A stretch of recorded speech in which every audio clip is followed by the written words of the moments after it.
My name is Jenefier. I am 42 years old. I live in a small town near the hills. The air is clean here. The streets are quiet. But my heart is not quiet anymore. I met Matthew when I was 25. He was tall, funny, and kind. I liked his calm voice and soft eyes. We talked for hours when we first met. He said, "You make me feel at home." I smiled and said, "Then don't go far." That was the start of our story. After 1 year, we got married. Life was good at the start. We were not rich, but we were happy. We lived in a small house with 2 bedrooms and a little garden. We planted flowers there, yellow, white, and pink. On Sundays, we sat on the porch and drank coffee. Matthew liked quiet mornings. I liked talking about small things. We laughed a lot. After 3 years, we had our first child, a boy. We named him Oliver. He had Matthew's eyes. When he smiled, my heart felt warm. 2 years later, we had a girl. Her name is Daisy. She had soft brown hair and small hands. I stayed home to care for the children. Matthew worked every day. He did not earn much, but we managed. We did not have big dreams, just a quiet life with love and peace. Years passed. The children grew. Oliver is now 14. Daisy is 12. They go to school in town. They like to ride bikes and play in the yard. On weekends, we made pancakes and watched movies. At night, we sat together and talked. I thought our life was simple and good, but something started to change. Slowly, like a small crack in glass. You cannot see it at first, but it grows. Matthew began to come home late. He said work was busy. I believed him. I did not ask many questions, but his eyes were not the same. He looked tired, yes, but also far away. He did not smile like before. He did not ask how my day was. He ate fast, then sat on the couch alone. One day I asked, "Are you okay?" He said, "Just tired." I said, "You can talk to me." He looked at me, then looked away. "I'm fine." That night, I could not sleep. I looked at the ceiling and thought, is something wrong? Is he hiding something? But I told myself, no. He is just tired. He still loves me. He is just tired. But weeks passed, then months. He stopped helping in the garden. He stopped coming to school meetings. He even forgot Daisy's birthday. She cried in her room. I baked a small cake and held her hand. I said, "Daddy loves you. He just forgot." But my heart was heavy. A father should not forget. One morning, I found a message on his phone. I was not looking. The screen lit up when I walked past. It was from a woman named Claire. She said, "Thanks for last night. I miss you already." My hands turned cold. My breath stopped. I stood still and stared. That evening, I did not speak. I served dinner. I watched Matthew eat. I watched his hands. Calm. Normal. I felt like shouting, but I stayed quiet. After the kids went to bed, I said, "Who is Claire?" He froze. He put down his fork. "What do you mean?" he said. "I saw the message," I said. "Don't lie." He looked away. He rubbed his face. "She's a friend," he said. I laughed. It was a dry, bitter laugh. "A friend?" He did not answer. That night we slept in silence. I faced the wall. He faced the other side. The bed felt cold. The air felt heavy. My chest hurt. I did not cry. I just lay there, awake. The next day I sent the kids to school. Then I waited. Matthew came home in the evening. I said, "We need to talk." He sat down. I stood. I did not want to sit. I wanted to stay strong. "You are seeing someone," I said. "How long?" He sighed. "A few months." "Do the children know?"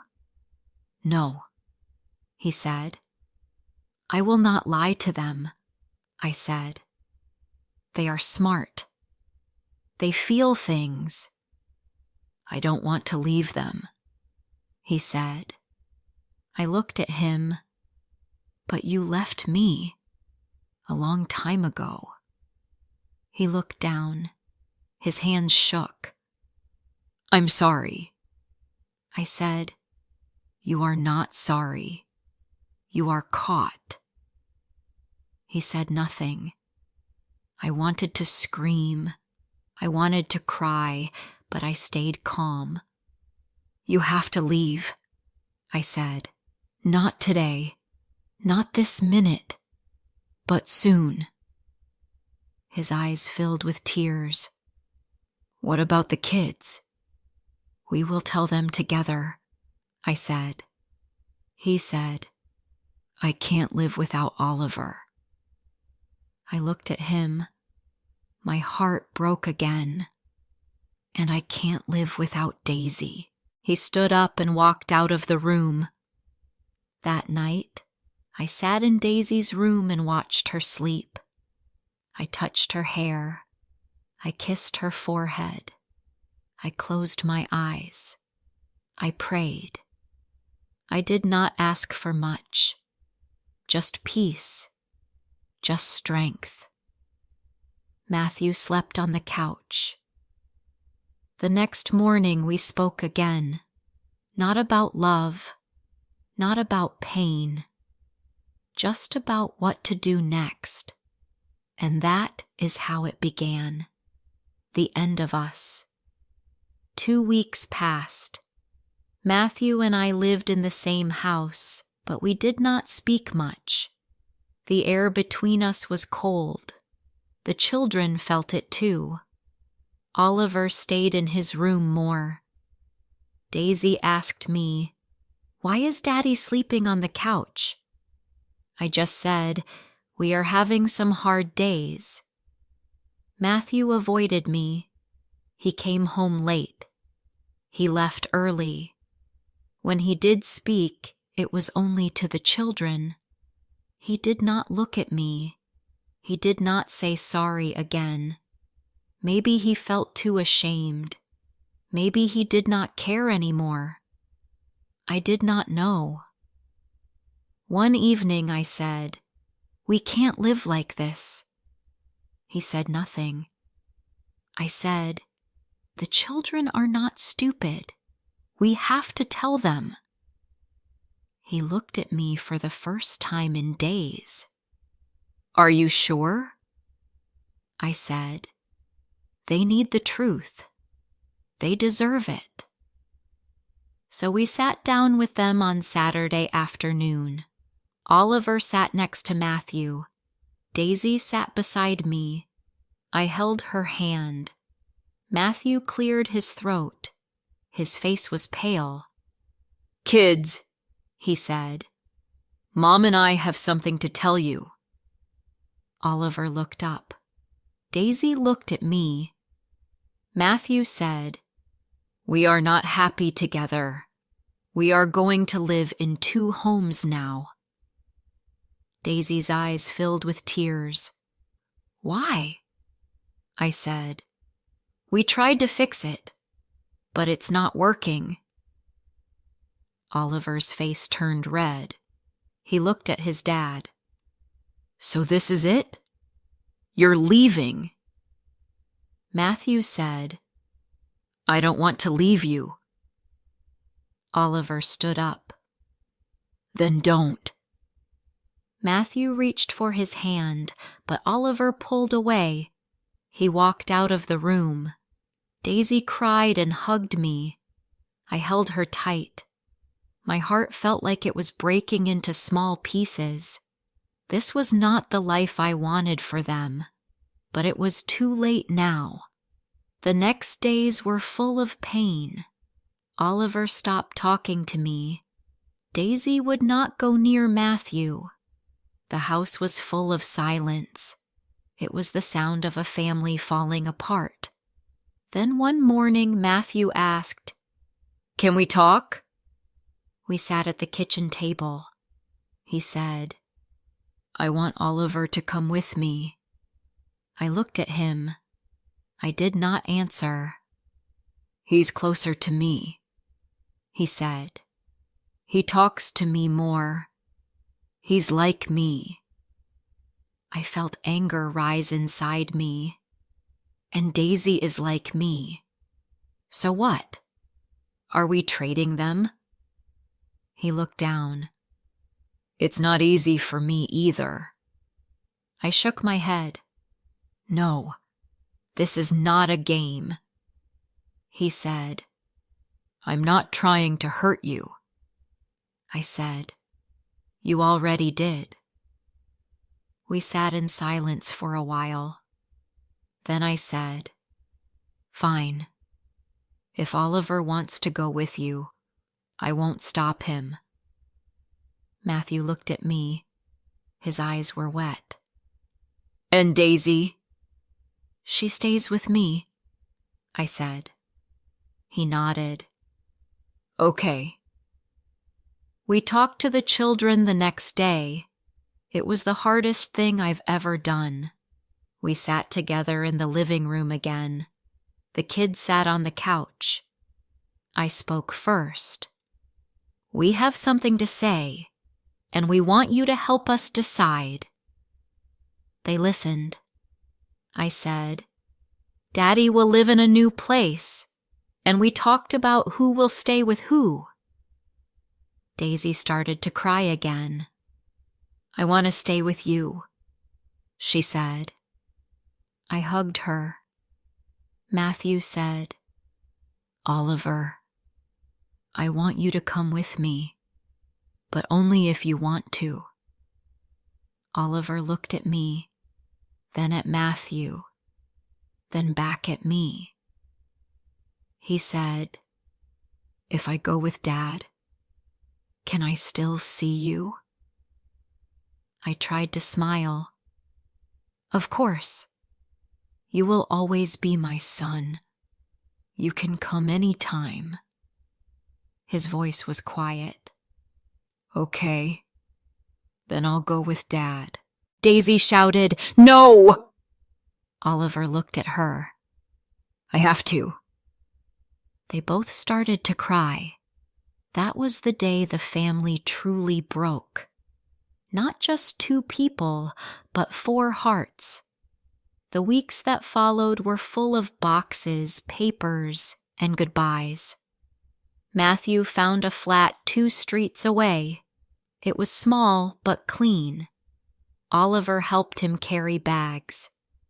I packed his clothes while trying not to cry. On the day he left, I hugged him tight. Be good, I said. He nodded. I will. I love you, I said. I love you too, Mom, he said, and then walked out. Daisy stood at the window and watched. She whispered, I miss him already. I said, I know, sweetie. Me too. Our house was quiet after that.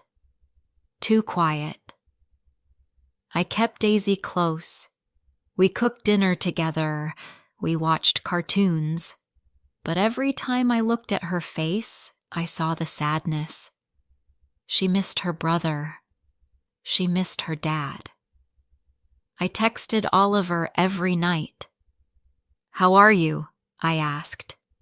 He replied, "Fine. We had pizza." Sometimes he sent photos. One day he sent a picture of him and Matthew fishing. I smiled and cried at the same time. Matthew and I tried to be civil. We shared school news. We took turns for school meetings. We met at the park sometimes so the kids could play together. But we never stood close. We never laughed. We never looked each other in the eye for long. One night Daisy asked, "Do you still love Daddy?" I paused. Then I said, "Not like before, but I will always care about him. He gave me you and your brother." She looked at me. "Will he come back?" I shook my head. "No, sweetie. Sometimes love changes. Sometimes it ends." She laid her head on my shoulder. "I don't want love to end." "I don't either," I said. "But even when it ends, we still love you." Time passed. Slowly, like the ticking of a slow clock.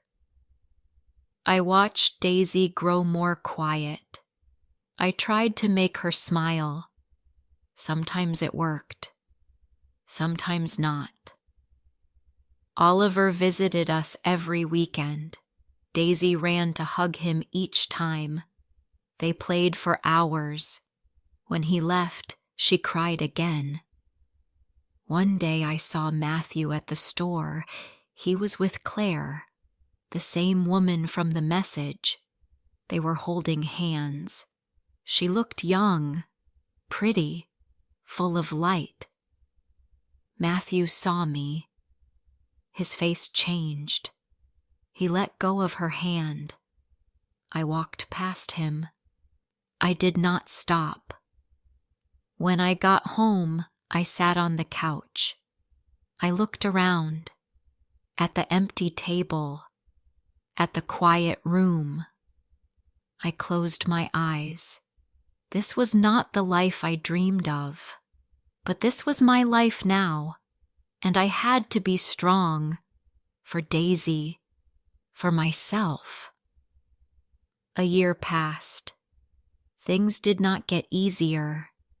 They just became normal. Daisy was now 13. She still lived with me. She was quiet most days. She did her schoolwork. She helped me clean the kitchen. She smiled sometimes, but it was not the same smile she had before.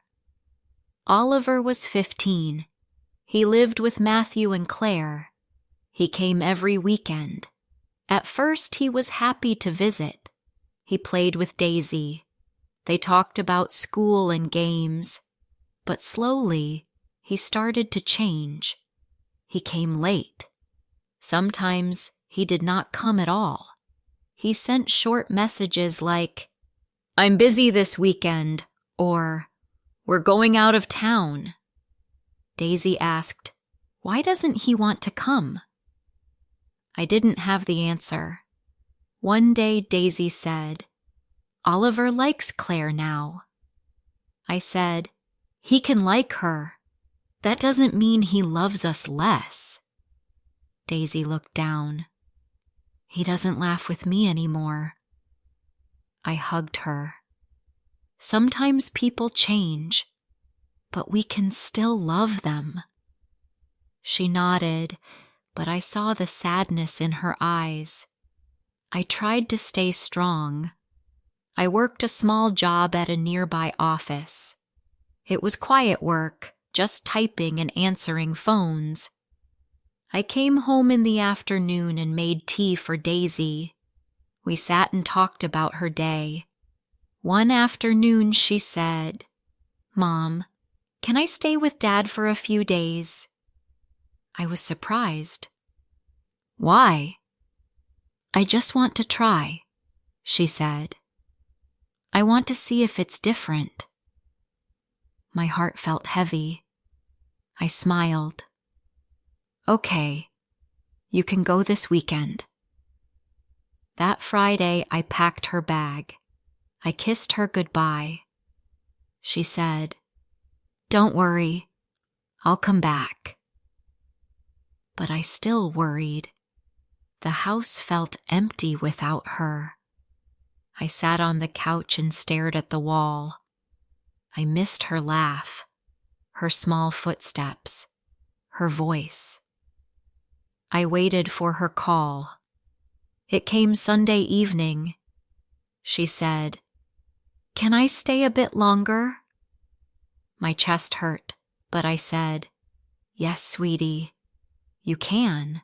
A week passed, then 2. She came back home the next weekend. She hugged me tight. I asked, "How was it?" She said, "Okay, but Claire is always there. She does everything. Dad listens to her more." I asked, "Did you have fun with Oliver?" She shook her head. "He stays in his room a lot. He's different." I held her hand. "Do you want to stay here now?" She nodded. "Yes, this is home." From then on, she stopped asking to go there. A few months later, Matthew called me. He said, "Can we talk?" We met at a cafe. He looked older, tired. He said, "Oliver is not doing well. He skips school. He stays in his room. I don't know what to do." I felt pain in my heart. Maybe he misses us. Matthew said, "Maybe, but he won't talk to me." I thought for a while. Then I said, "Let him stay with me for a while." Matthew looked surprised. "Are you sure?" "He is still my son," I said. "I want to help." That Sunday, Oliver came home. For the first time in many months, all 3 of us were together in the house. He walked in slowly. Daisy ran to hug him. He smiled. A small, tired smile. I asked, "Do you want tea?" He nodded. "Yes, please." We sat at the table. It felt like old times. The next day I made breakfast. Oliver said, "This tastes like home." I smiled. It is home. He stayed for 1 week, then 2. He started to go to school again. He helped Daisy with homework. He laughed a little more. One evening he said, "I like it here." I asked, "Do you want to stay longer?" He nodded. "Yes, but I don't want to hurt Dad." I said, "You're not hurting him. You're just choosing what feels right." He stayed. One afternoon, Matthew came to visit. He sat on the porch. He watched the kids play in the yard. He said, "They look happy." I nodded. "Yes." He looked at me.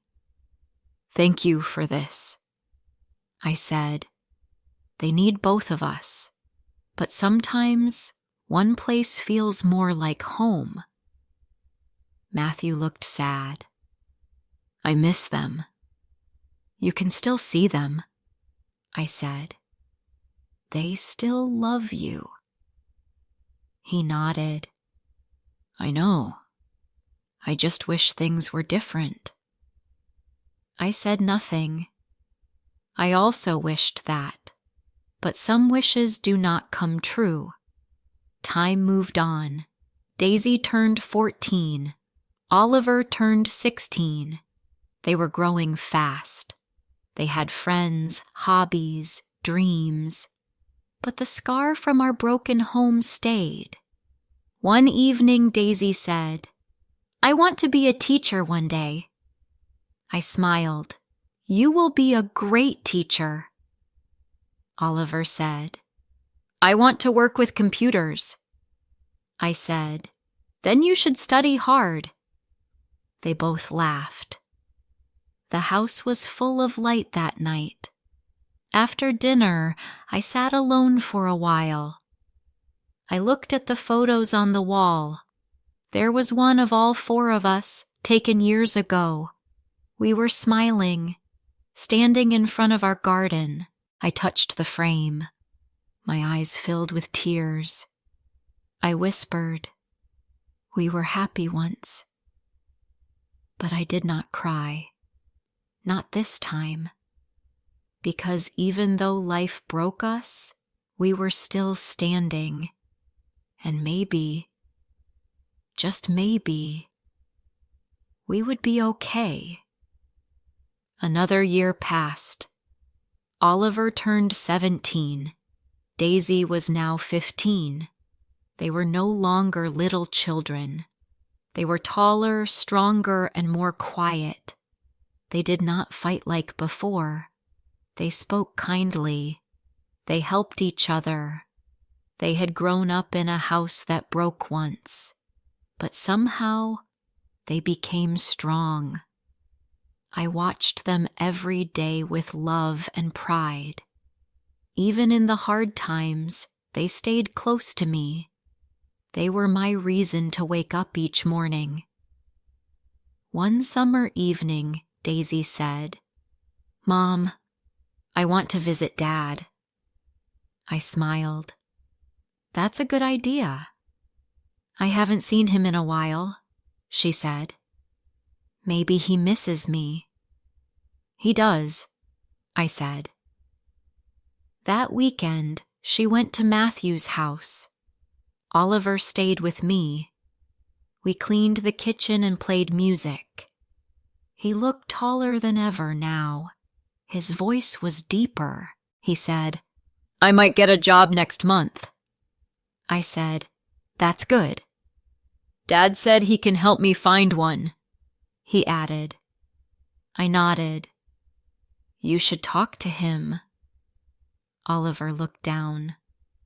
I want to, but sometimes I don't know what to say. Start small, I said. Just ask how he's doing. He smiled. Okay. The next day, Matthew came to pick up Oliver. I stood at the door and watched them drive away. I still felt pain, but it was softer now. Not sharp like before. Just a quiet ache that stayed in the background.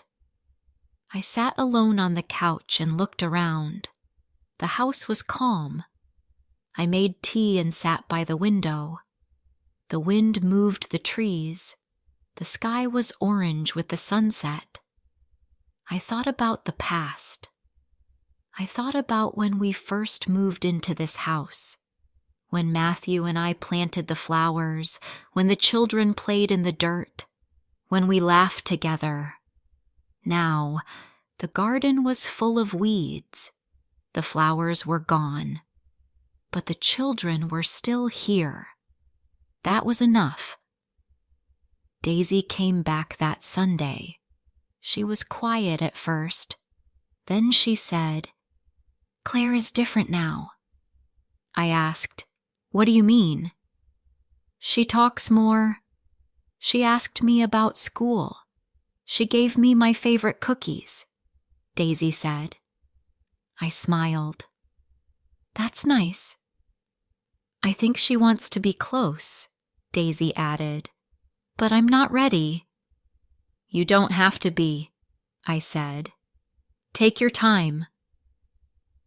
Later that evening, Oliver returned too. He said, Dad and I talked. Really talked. That's good, I said. He told me he's proud of me, Oliver said. I didn't know how much I needed to hear that. I touched his hand. I'm proud of you too. He smiled. The days became more peaceful.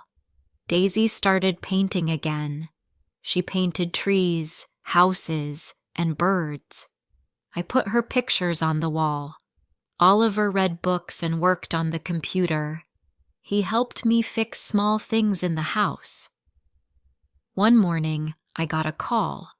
It was from my sister Rachel. She lived in another city. She said, "Come visit us this month. Bring the kids." I asked Daisy and Oliver. They said yes, so we took the train. It was a long ride, but the children talked and laughed. We played games and looked out the window. When we reached Rachel's home, she hugged us. Her house was big and full of light.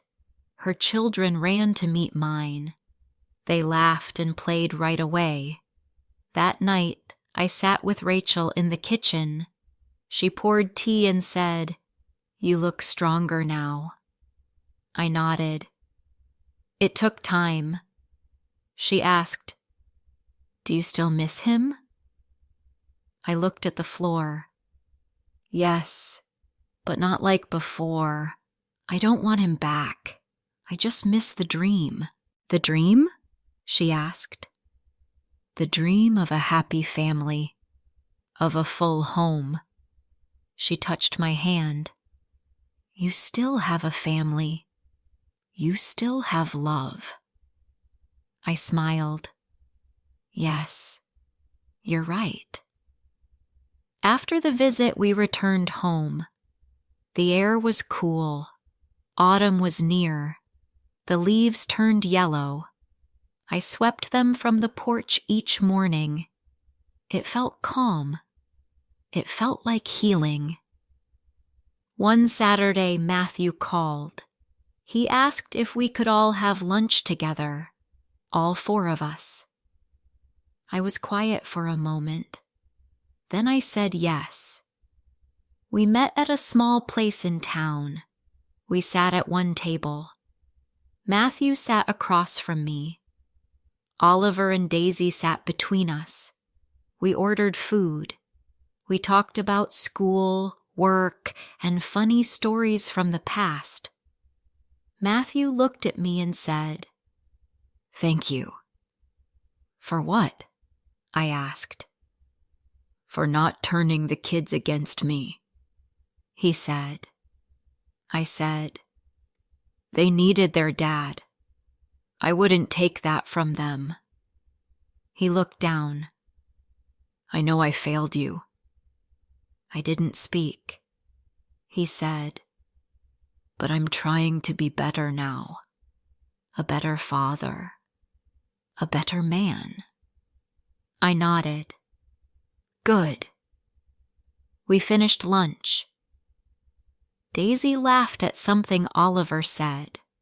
Matthew smiled. I smiled too.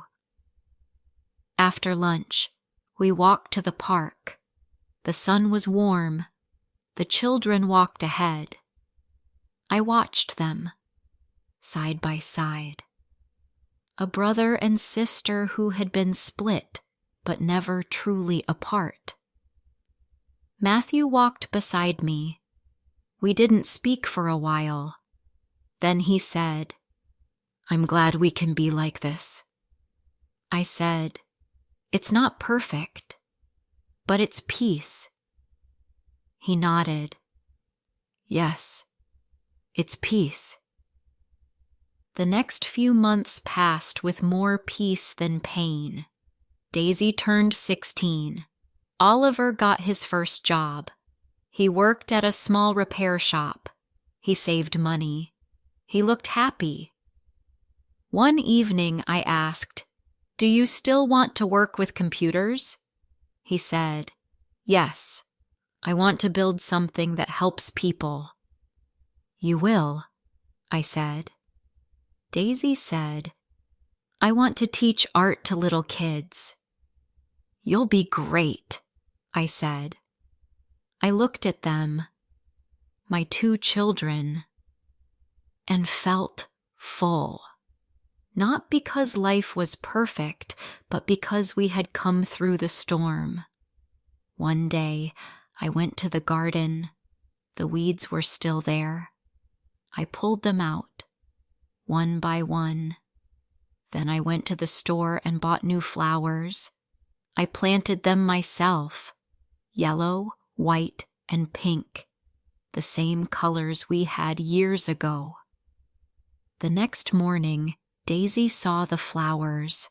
She said, "Mom, they look beautiful." "They look like hope," I said. She smiled. That evening, I wrote down something in my head, not on paper, just inside me.